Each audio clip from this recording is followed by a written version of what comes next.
നരസിംഹപർവ്വ ട്രെക്കിൻ്റെ 6ാമത്തെ എപ്പിസോഡിലേക്ക് സുസ്വാഗതം. ചെറുതായിട്ട് ടെറൈനൊക്കെ മാറി തുടങ്ങി കേട്ടോ. ഇനി ഒരു പുൽമേടാണ് വരുന്നതെന്ന് തോന്നുന്നു. യെസ്, മുമ്പോട്ട് നോക്കിക്കഴിഞ്ഞാൽ വിശാലമായിട്ടൊരു പുൽമേട് കാണാൻ പറ്റും. നമുക്ക് അങ്ങോട്ട് കയറി നോക്കാം. Let's go. നമ്മളിപ്പോൾ ഏകദേശം 4 കിലോമീറ്ററോളം കഴിഞ്ഞെന്നാണ് ഗൈഡ് എണ്ണം പറയുന്നത്. മിക്കവാറും എല്ലാ ട്രെക്കിങ്ങിനും നമ്മൾ പീക്കിലേക്ക് നടന്നു കയറും തോറും ഗ്രാസ് ലാൻഡിലേക്ക് എത്തുമെന്നാണല്ലോ പറയപ്പെടുന്നത്. തമിഴ് പട ആസ് യൂഷ്വൽ ബാക്കിലുണ്ട്. അപ്പോൾ നമുക്ക് കുറച്ച് നേരം അവർക്ക് വേണ്ടി വെയിറ്റ് ചെയ്യാം. നമ്മൾ ക്ഷീണിച്ചത് വേറെ കേസ്. വന്നേക്കുന്ന പെൺകുട്ടികളൊക്കെ ഏകദേശം ഡെഡ് ആവറേ. അപ്പോൾ അവരെ മോട്ടിവേറ്റ് ചെയ്ത് ബാക്കി പയ്യന്മാർ കൂടെ വരുന്നുണ്ട്. വീണ്ടും നമ്മൾ താഴെ വെച്ച് കണ്ട പോലെ ഒരു നെയിം ബോർഡ് പോലെ NP03. എന്താണ് ഈ 3 കൊണ്ട് ഉദ്ദേശിക്കുന്നത് എനിക്ക് മനസ്സിലായില്ല. ഈ ഫ്രെയിം കണ്ടോ, കിഡിലോ അല്ലേ. ഫുള്ള് കോട അറിഞ്ഞിട്ട് ഈ കളറുള്ള റെയിൻകോട്ടൊക്കെ ആയിട്ട് നല്ല ഭംഗി. സംഭവം എന്ന് വെച്ചാൽ ഫുള്ള് കോടയായിട്ടോ. കോടയായിട്ട് വിഷ്ണുവിനെ കാണാൻ പോലില്ല. വിഷ്ണു ഒരുമാതിരി വെള്ള ഓഫ് വൈറ്റ് കളർ കോട്ടുണ്ടേ. അവനൊരു ഭിന്നായം പോലെ കാണാം. ദൂരെ നിൽക്കുന്നതാണ്. ലെഫ്റ്റ് സൈഡിൽ കൊക്കയാന്ന് തോന്നുന്നു കേട്ടോ. അങ്ങോട്ട് നോക്കണ്ട, ഫുള്ള് കോടയാണ്ട് പിന്നെ ഒന്നും കാണുന്നുമില്ല. അതാണ് അവസ്ഥ. അപ്പം സെറ്റ് സംഭവം. കയറി ഗ്രാസ് ലാൻഡ് എത്തിയപ്പോഴത്തേക്കേ മൂഡ് മാറി. ഫുള്ള് കോട മൂഡ്. ഏതാ വൈബ്.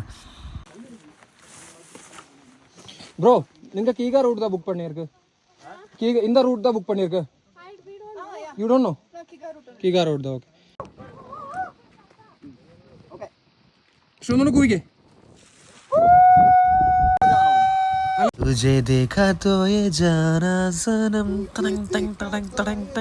നടന്ന് വിശന്നപ്പോൾ ഞാൻ എൻ്റെ കപ്പലണ്ടി മിഠായി ഇങ്ങെടുത്തു. നമ്മുടെ വിജീസ് കപ്പലണ്ടി മിഠായി. പോകുന്ന വഴി ചെറിയ അരി പോലെയാണ് കേട്ടോ. അതിൽ ഇറങ്ങി മുഖമൊക്കെ കഴിഞ്ഞ് കുറച്ച് വെള്ളമൊക്കെ കുടിച്ച് സെറ്റായി. മഴയുടെ ശക്തി ചെറുതായിട്ടൊന്ന് കൂടി. കാഴ്ചയിലേൽ നല്ല രീതിയിൽ കൊത്തുന്നുണ്ടായിരുന്നു. പിന്നെ ഇതാണ്ട് ഈ സാധനം കൗതുകം ഉണർത്തി വേസ്റ്റ് ഇടാൻ വേണ്ടി ഒരു ബാസ്ക്കറ്റ് അവർ സെറ്റ് ചെയ്തിട്ടുണ്ട്. പെട്ടെന്ന് മഴയുടെ ശക്തിയും കൂടി കേട്ടോ. നല്ല രീതിയിൽ മഴ പെയ്യാൻ തുടങ്ങി. മഴ പെയ്ത് നോക്കുമ്പോൾ ഒരു അരുവി കുത്തി ഒലിക്കുന്നു. അമ്മാതിരി മഴ. നല്ല രസമുണ്ടായിരുന്നു. പക്ഷേ ഇവിടെ ഇരിക്കാനും കുറച്ച് നേരം വെള്ളമൊക്കെ കുടിച്ചിരുന്നു. അങ്ങനെ just feel the sound of മഴ.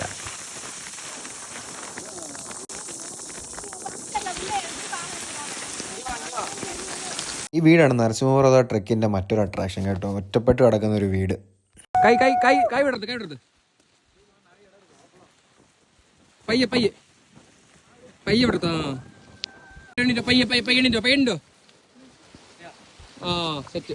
ഈ ടൈപ്പിലെ പർപ്പിൾ കളറിലെ പൂക്കൾ ഒരുപാടുണ്ട് കേട്ടോ. പിന്നെ തൊട്ടാവാടി പോലത്തെ ഐറ്റംസ്. തൊട്ടാവാടിയല്ല, അത് മറ്റേ നമ്മൾ ചെറുപ്പത്തിൽ അത് എടുത്തിട്ട് നമ്മുടെ കൈക്കടിക്കുമ്പോൾ ആ ഷേപ്പ് വരുന്ന അലയില്ല, അതാണ് നമ്മുടെ നാട്ടിലൊക്കെ ഉള്ള പോലെ.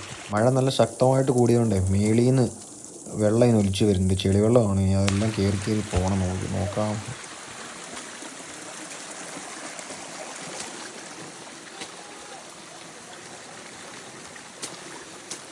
ഏകദേശം എത്താറായി എന്നാണ് ഒരു കരക്കമ്പി.